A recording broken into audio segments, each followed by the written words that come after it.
Assalamualaikum warahmatullahi wabarakatuh. Alhamdulillahirabbil alamin. Wassalatu wassalamu ala Rasulillah wa ala alihi wa ashabihi wa man tabi'ahum bi ihsan ila yaumiddin, amma ba'd. Anak-anakku, mudah-mudahan kalian senantiasa dalam lindungan Allah dan senantiasa mendapatkan keberkahan dari Allah Subhanahu wa taala.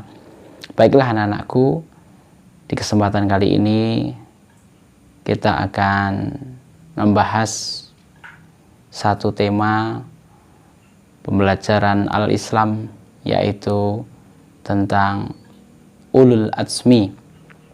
Ulul azmi adalah seorang nabi dan rasul yang diberikan oleh Allah kekuatan, ketabahan di dalam menghadapi ujian dan memiliki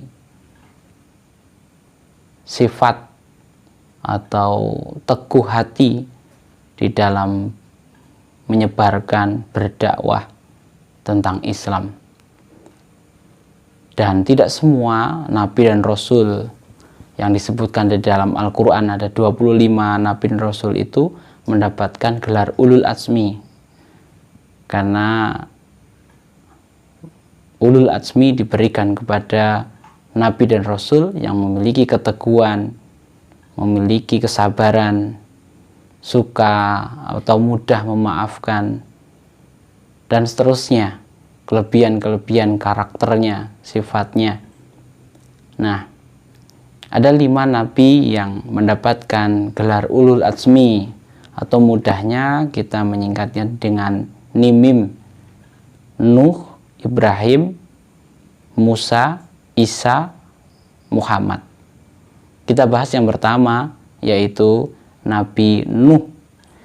Nabi Nuh itu berdakwah kepada kaumnya, diberikan oleh Allah kelebihan bisa membuat perahu yang besar, ya, yang di saat itu Allah memberikan mukjizat kepada Nabi Nuh membuat perahu di tengah-tengah kemarau yang panjang, dan di situ beliau dihina, dicemooh bahkan oleh anaknya sendiri, membuat perahu yang besar, dan akhirnya semua yang mengikuti beliau diselamatkan oleh Allah Subhanahu wa taala dari banjir bandang. Ujiannya beliau berdakwah selama 950 tahun dan hanya beberapa saja yang mengikuti beliau. Anaknya sendiri namanya Kan'an dan istrinya tidak beriman kepada beliau. Itu Nabi Nuh.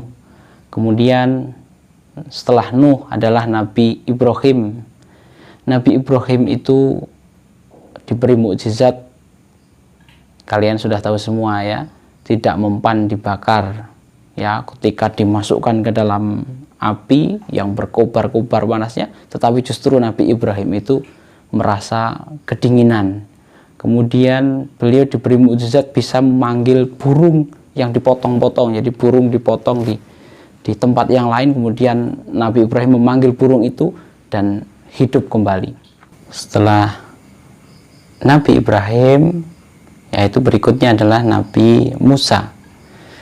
Nabi Musa alaihissalam diberikan mukjizat oleh Allah, yaitu sebuah tongkat yang bisa membelah laut menjadi 2. Kemudian Nabi Musa dan bala tentaranya bisa selamat dari kejaran Fir'aun. Kemudian beliau juga diberi tongkat yang bisa berubah menjadi ular yang memakan ular-ular dari tukang sihirnya Fir'aun. Kemudian tantangan beliau, ujian beliau diberi tantangan, diberi ujian, yaitu melawan Fir'aun. Kemudian kaumnya Bani Israel banyak yang membangkang beliau.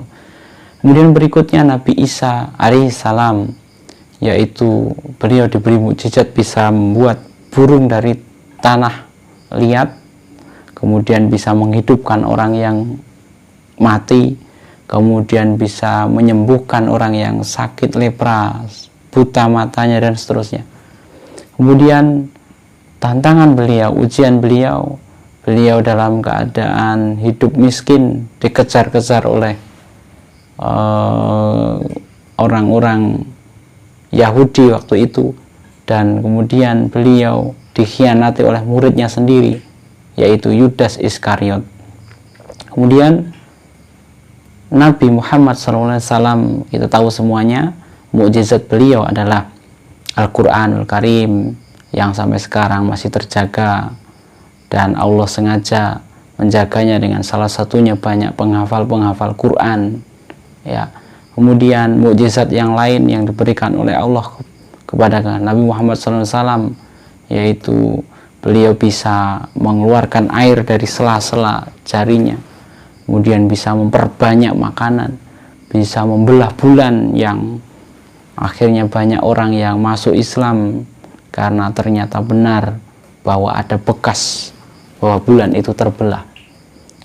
Tapi juga beliau mendapat tantangan yang luar biasa. Sejak kecil beliau sudah ditinggal ayahnya, sejak bayi ditinggal ayahnya, ditinggal ibunya, ditinggal kakeknya. Kemudian beliau mendapat tantangan dari pamannya sendiri, Abu Lahab, yang diabadikan di dalam surat Al-Quran, surat Al-Hab, Tabbat yada abi lahabi wa tab. Mendapat tantangan dari pamannya sendiri. Kemudian beliau harus hijrah, harus pindah dari tempat tinggalnya menuju ke Madinah, dari Mekah ke Madinah, karena mendapat boikot dari kaum kafir Quraisy waktu itu. Nah, inilah anak-anakku kisah singkat dari Nabi dan Rasul yang mendapat julukan, mendapat gelar Ulul Azmi, yaitu Nabi dan Rasul yang diberikan oleh Allah kelebihan, memiliki ketabahan, kekuatan, tekad yang sangat kuat menghadapi ujian dan tantangan di dalam menyebarkan agama Islam. Mudah-mudahan anak-anakku makin bertambah kepahaman tentang Ulul Azmi, dan yang paling penting adalah bagaimana kita bisa meneladani Nabi dan Rasul Ulul Azmi. Mudah-mudahan ada manfaatnya. Assalamualaikum warahmatullahi wabarakatuh.